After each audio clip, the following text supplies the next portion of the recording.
Good morning. Whoa, that was loud. Okay, I'll hold this a little further back. Welcome to this time of learning about Saints Place. I would like to introduce Colleen Knauf, who is the founder of Saints Place, and she will tell us a bit more.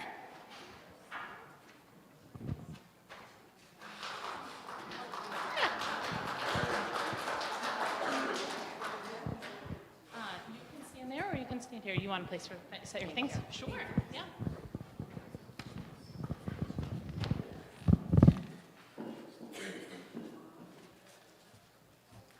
Good morning. What a beautiful service. And I love your choir too. And just the atmosphere here is just so very, very peaceful and very, very welcoming. So thank you for that. And thank you for inviting me here today, Pastor Huffman, and for Julie for welcoming me and sitting with me during service, and for all of you for your interest in refugees who are arriving in Rochester, New York. This year at Saints Place, we're celebrating our 25th anniversary of helping legal refugees acclimate to a new life in Rochester. Our refugees have hailed from over 30 different countries, and we've helped to date over 30,000 people. At Saints Place, we are answering our Christian call to show hospitality to strangers. And we have no doubt that, as Paul wrote to the Hebrews, in the process, we have entertained angels.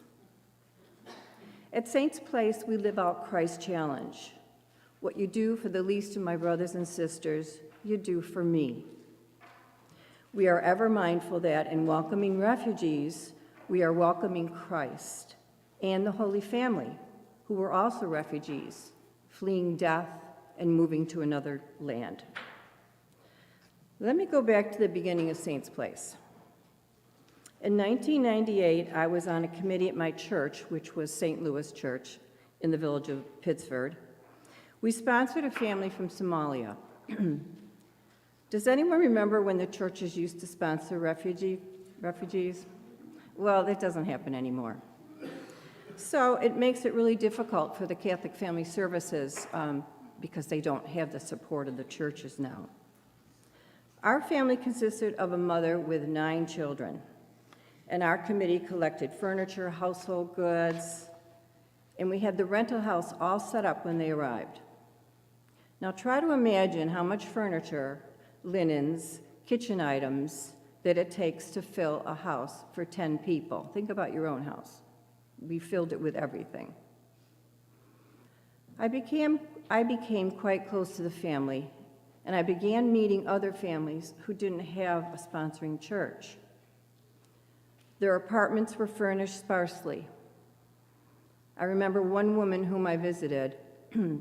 She had no furniture, but she invited me in, and she took off her scarf, her hijab. She set it on the floor, and she motioned for me to sit. That hurt my heart. The thought at that point occurred to me, we who live comfortably could do something to help improve the lives of these people. I started asking people to go through their closets, give from their surplus. Remember Robin Hood? Remember his theory, stealing from the rich and giving to the poor? Well, we do the same, no stealing. We all need to share from our bounty. God has directed us to care for our brothers and sisters in Christ. Now, what is the definition of a refugee? Someone who's been forced to flee his or her country because of persecution, war, or violence.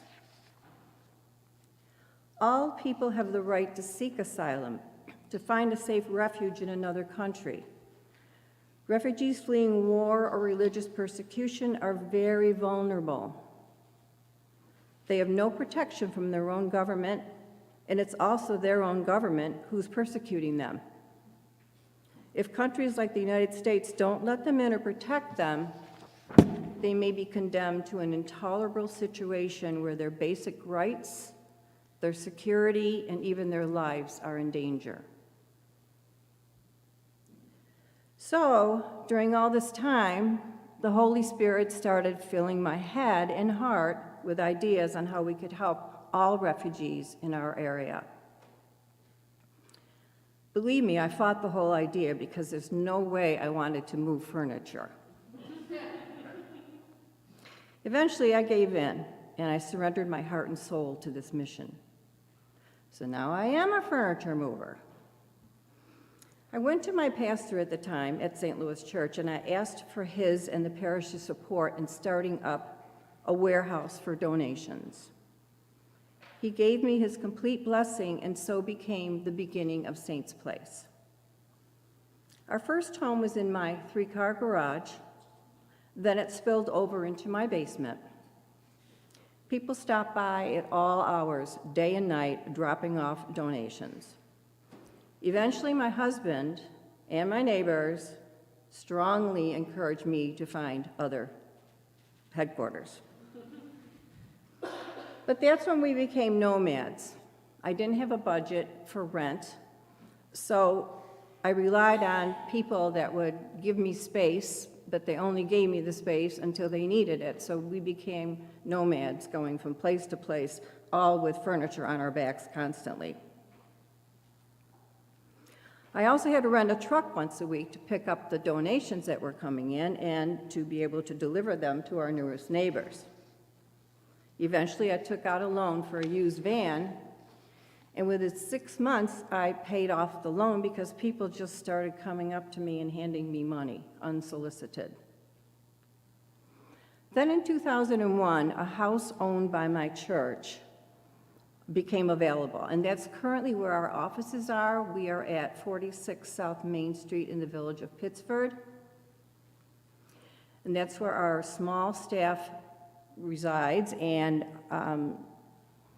all the donations come in through there.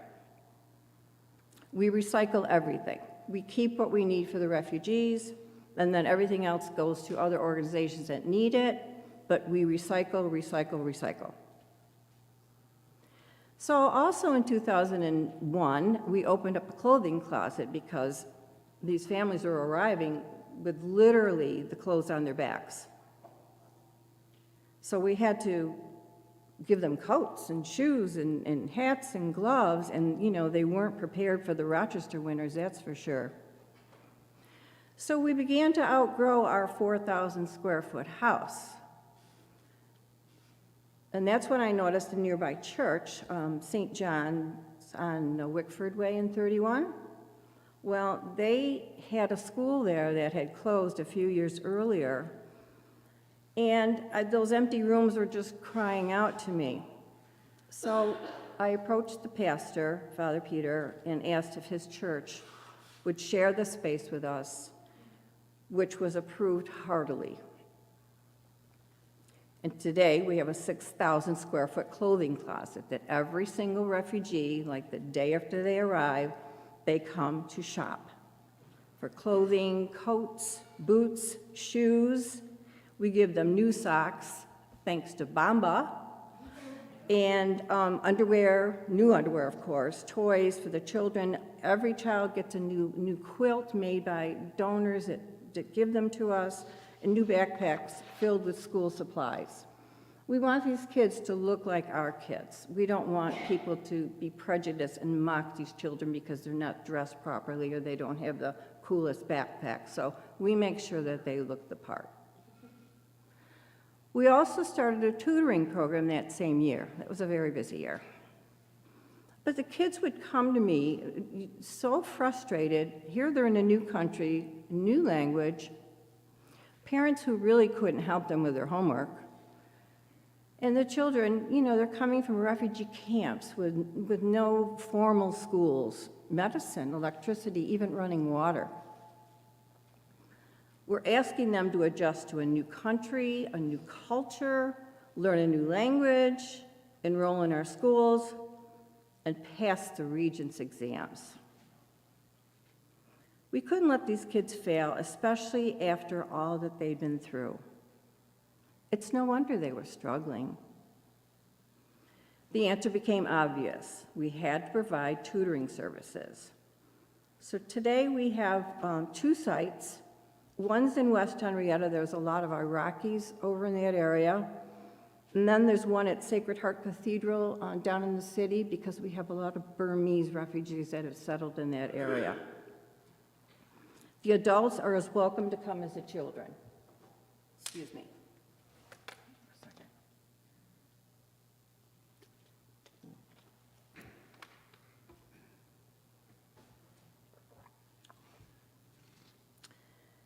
So the mission of Saints Place, we are a volunteer organization based on Christian values, which provides household goods, clothing, and education to legal refugees who resettle in Rochester area to escape violence, discrimination, and poverty.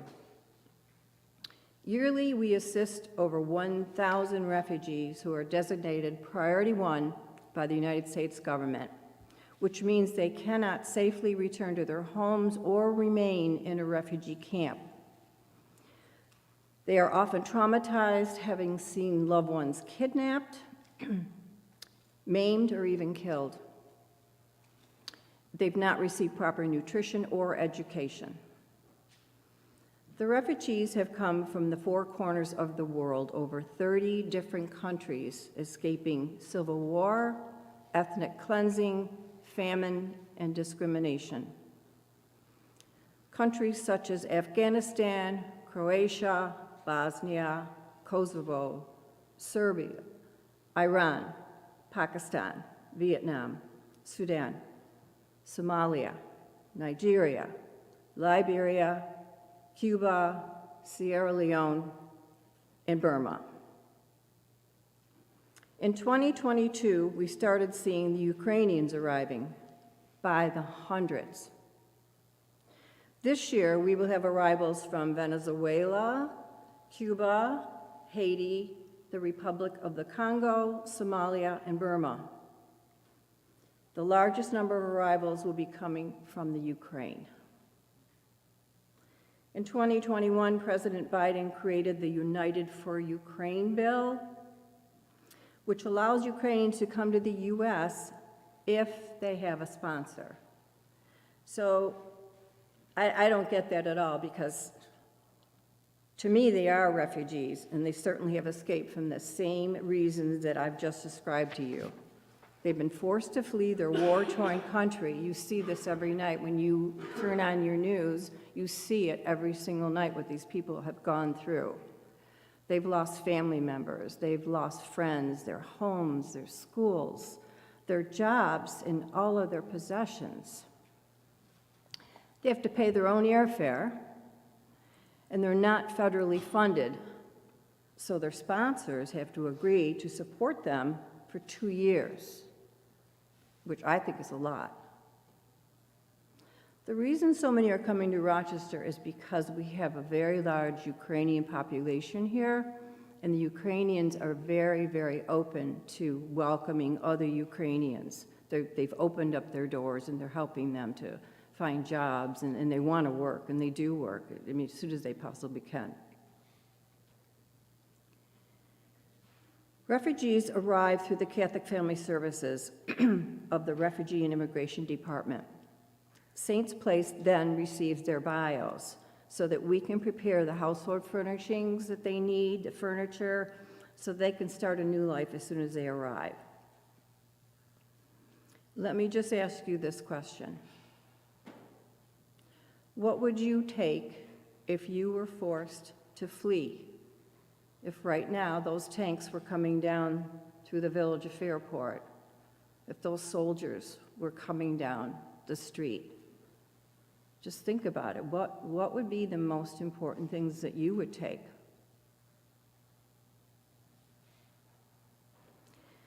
We partner with Catholic Charities and the World Relief. Those are the two organizations in Rochester that resettle legal refugees.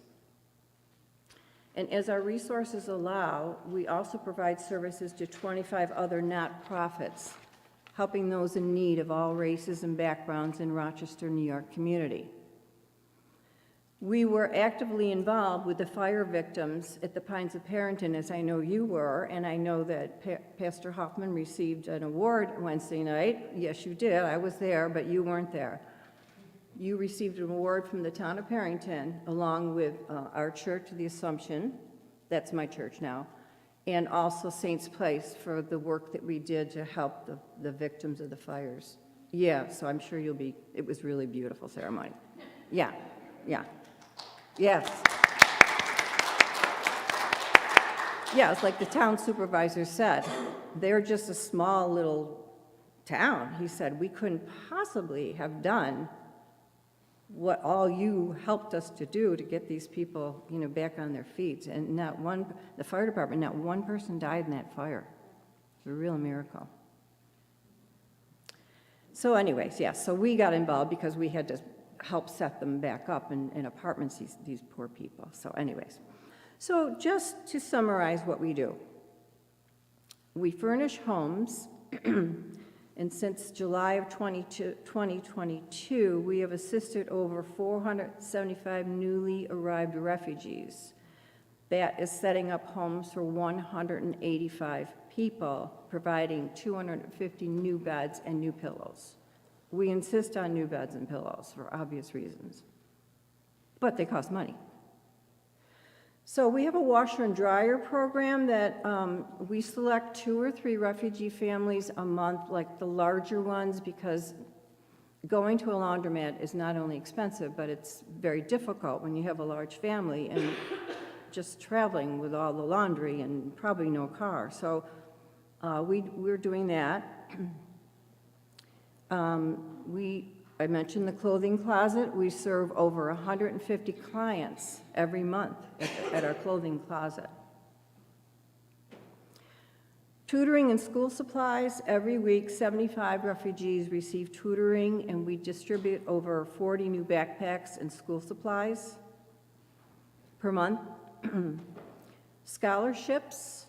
Since 2018, we have awarded over $174,000 in scholarships and 76 laptop computers. And our goal for our 25th year is to increase the number of scholarships, washers and dryers, laptops, and possibly we'd like to add gift cards to Walmart for the families. We can only do that through the generosity of the churches in Rochester. Since January, we've received $32,000 just from the Fairport churches, for which we're extremely grateful. We have to raise all of our own money, including our salaries, through grants, fundraisers, donations, bequests, and of course, begging. It's okay. It's not for me, it's for them. Each year we have this huge sale, takes over the whole village of Pittsford. And last year we netted $150,000 from the sale. And with that we buy our beds and our pillows. And it's fun. We have good stuff. So the sale date's this coming summer, and I will get flyers to your parish. Thank you. July 5th through the 8th. You're welcome to come and volunteer. It's, as I say, it's a lot of fun, and if you're a volunteer, you get to shop early. Again, my sincerest gratitude. Pastor Hoffman, Walter Peterson, and thank you for caring for those who've been forced to flee and for welcoming our newest neighbors. Thank you. Thank you. You're welcome. Yeah.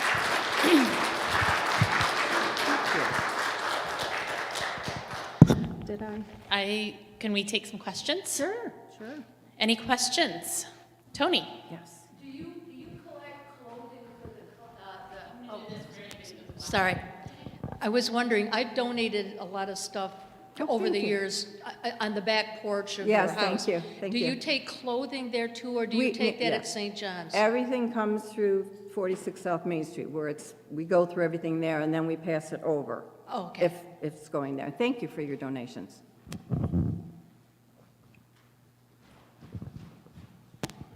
I am curious to know more about how families are matched with you. So you said this year we already know we're going to be welcoming families from these countries, Yeah. and I'm wondering if there is specific housing already identified, or who you partner with for the actual physical locations, and how the rent is taken care of for those? Thank you. Very good questions. The United Nations actually are the ones that decide which refugees are coming in every year.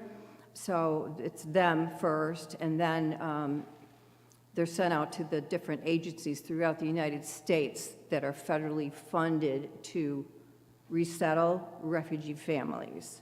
So we partner with the Catholic Charities. They legally bring them in, and then we jump on board.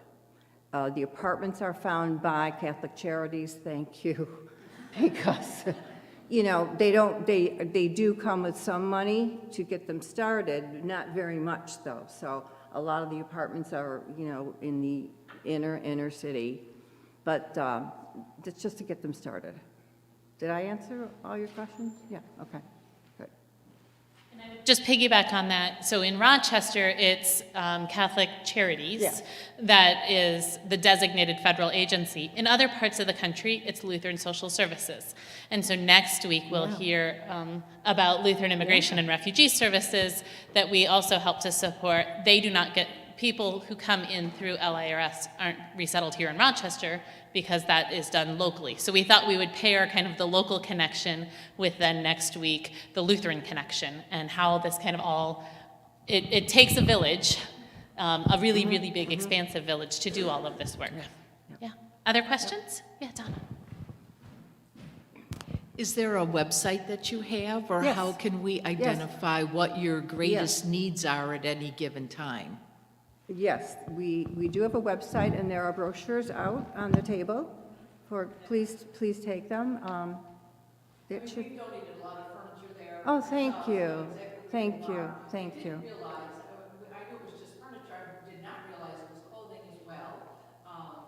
And so it sounds like both children and adult clothing that you could take there. Yes. But I like to go to, if there's an updated website or some other method of finding Yes. out what Oh, your yeah. current needs Yeah, are. yeah, there is a website. We're also on Facebook. We are not taking clothing, I have to say this, for the month of February, because we need to do a cleansing and get ready for spring. So for the month of February, we're putting that to a halt. Yes. How far away do your donations come from? I mean, In Rochester? the county or even a bigger area? No, not necessarily. It's mostly Rochester suburbs and city, mostly. But there are foundations from other parts of the United States that support us. Like you mentioned, the Bombas socks. Bomba socks, and the Bomba socks are nice socks. For every pair they sell, they give a pair. They gave us 3,000 pair this year. So there's enough. Yes, There thank you go, there's a local connection. Yeah, and they're nice socks too. And you know, you don't have a washer and dryer, you need socks. So we are very generous when we hand out the socks, because we know Bomba's going to be sending us more. And we have other organizations that are very, very, very generous with us. Very, very blessed. Mike? Just a clarification. This washer and dryer program, are you giving washers and dryers to people? You didn't say that explicitly. Sorry. Yes, we are. We're buying them. We have a local appliance dealer that we're working with, and they actually go and put them in for us. Yeah. So when people give financial donations to Saints Place goes to buy mattresses, pillows, washers, dryers. We have the scholarship fund and Scholarships. the laptop fund as laptops. well, yes. And then probably some of that operating expenses, just to keep everything going. But a Yeah. lot of it goes to those other Oh, yes. tangible Most needs. of it does, yes. Is there an obligation on the part of the refugee family to either complete a term, find a job, do whatever, so that it isn't just a constant giving without end type of experience? Oh, absolutely. In fact, I mean, that's another job the Catholic Family Center has. They changed their name now, they're Catholic Family Services. They have an employment division there, so people are, they help them to find jobs. And refugees want to work. They want to come here and take advantage of all that we have to offer here. I mean, just like our ancestors did. They want to come here and work and be free and live a normal life. And some are sick, some can't. I mean, I've seen people that were so traumatized by the horrible things that have happened to them, and I really can't talk about them here because it's just too horrific. But they do want to work. Dave? Oh, and we have a virtual question. Virtual question. Beth would like to know what opportunities, other than helping with the garage sale, are there for volunteering? Oh, thank you. That's a great question. Well, we rely on our volunteers because there's only, maybe 6 employees and maybe only 1 or 2 are full-time, and the rest of us are volunteers, and volunteers are always needed in the house at 46 South Main Street, where, again, we go through the donations that come through on the back porch, and we clear that porch. We go out and clear it, and in the next hour, that's full again. So it's constant donations that are coming in. So that house needs help every day, and our clothing closet also. I mean, if you've never gone through donated clothing, it's a big job. I never wanted to open a clothing closet, but we had to do it. But yes, our volunteers go through all the clothing, they're sized, and the layout of this church school is so beautiful. There's a men's room, there's a women's room, there's a children's room, there's an infant's room. It's all so well organized, and then the volunteers help the refugees because they don't know what they need for, the layering, and you need this and that. And so the volunteers work one-on-one with all the families. So it's the clothing closet is really very warm because you get to meet the refugees. We don't necessarily meet them, at our offices. The truck drivers do because they deliver all the furniture. And when I first started the ministry, I would visit every single home, but now I can't possibly. It's just grown. Are the truck drivers volunteers as well, or is that? Well, now we have 1 full-time, 1 part-time, and there's about 10 to 15 that are volunteers, and we appreciate it because we need the muscle. I think Dave had a question. I'll come back, Jeff. Did I hear you correctly that this year there'll be about 100 families that are coming to Rochester? 100? Oh, no. There'll be, are you talking about Ukrainians or everyone? No, like through Catholic Family Services, how many families this year will be coming to Rochester? Well, about 1,000 people. So. 1,000 people. So do you know when those people are coming? Yes, yeah. We have the word, like I said, we've been told they're coming from Venezuela. That's our first. And the other countries, we've been told, we don't get the numbers until right, maybe some 2 days before. So it's very, very quick. Right. That's what I was wondering, because in my experience, it's like you get a phone call, oh, they're going to be here Tuesday, that kind of thing. We can do that. Sometimes we luck out and we have a whole week to get ready for them, and then we have specific volunteers that know what each family needs, and we check off so we know what we gave the families. If they say we need this or that, we go back to our list to double check. Yeah. Thank you. You're welcome. Jeff? I'm asking for a friend now. Let's just say my friend's wife doesn't like the chair that's in their basement. Yeah. And how do we go about how did they get it, excuse me, how did they get it to you? Oh, we pick it up. We'll pick it up. Will they do stairs and all that too? Well, we're not supposed to, but sometimes we do. If you can get it up and out into your garage, it's very helpful to us, but. This is a friend, of course. Yes, no. I know. You can tell that to your friend, Jeff.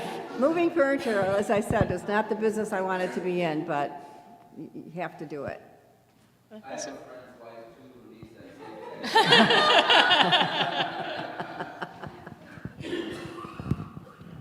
Do you have some kind of way of helping to communicate with them? How much English do they come Yes, with? oh yes, no. We don't. It's Catholic Family Center. They have translators, and they hire a lot of refugees actually to work for the Immigration Department. So it's a win-win. So if we need interpreters, that's where we go. Incidentally, as we were doing a little research in preparation for today, I saw on Catholic Family Services website, there's a video series. Now I don't remember what it's called. I will put it in the weekly email that goes out tomorrow. It's like 2.5 minutes, and it features refugees who have been resettled here, who are now kind of as resettled as you get, and sharing little bits of their story. It's really, really powerful. Yes. I don't remember what it's called, but it's a really powerful just glimpse. And some of those are people who now work for Catholic Family Services. Yeah. And so you hear just a little bit of that kind of full circle. Because a number of the refugees who are resettled here are professionals in their home countries. Yes. And Yes. so they may come and start working jobs that do not match their professional skills, but as they learn the language, as they get acclimated, then finding ways for them to connect and share their professional training and work in those ways ends up being a real gift both ways. Yep. Other questions? I had one. You mentioned, that back in the day, churches used to sponsor refugee families. Yes. We have that experience here, going back a number of years. What happened? Why is that not how it happens anymore? Because churches had volunteers that were willing to do it. I mean, it's not an easy task, and it doesn't happen overnight. It takes months and months and months. And as I said, I became close to the family. You get to see, and people just, it's a busy, busy world, so you're not finding it. So it was the lack of churches' ability to kind of Yes. to do that full Yeah, accompaniment. yes. So, wonderful. Okay, thank you. All right. The volumes have just increased so much. Oh, yeah. Yeah. Yeah. Manage it, you've got to be professionals at what you do. Yeah. It's helpful for me to hear anyone who ever has dropped anything off at Saints Place. I always think, oh, they must be bursting at the seams. How could they possibly use all this stuff? And now No, hearing the just- numbers you talk about, Yeah. It flies off the shelves. I mean, Yeah. we have linen room that just, in a week, it can empty out. yeah. Mike? Just a remembrance, I remember C.C. Butel as being the visionary of our last project with the Bantu family. I was involved in that too. I was involved in helping them get licenses. Yes. You want to know what red tape is like? Yeah. You Yeah. need government-issued ID, and they don't take the U.S. refugee card as a government-issued ID in New York. Really? So I'm up for another one. I also think I remember about that story that a large family, though, was camping out in her house for a while. So there was a very real hands-on aspect to that resettlement. And some of this is now maybe happening in more streamlined ways, but slightly less personal. So it's really wonderful to hear the stories and to help put some context on what's going on right here in our community. I will put a plug, just a word of applause for our neighbors across the street at the Methodist Church. I understand from Pastor Rochelle Goff that they raised $17,000 to give to Saints Place to buy new mattresses for the influx of refugees this year. They did. So that's part of that Fairport community and our neighbors that are helping to literally provide a place for them to rest their heads. So Thank you. kudos Thank to you them across the street. Yeah. Thank you. Thank you. Any other questions? Great.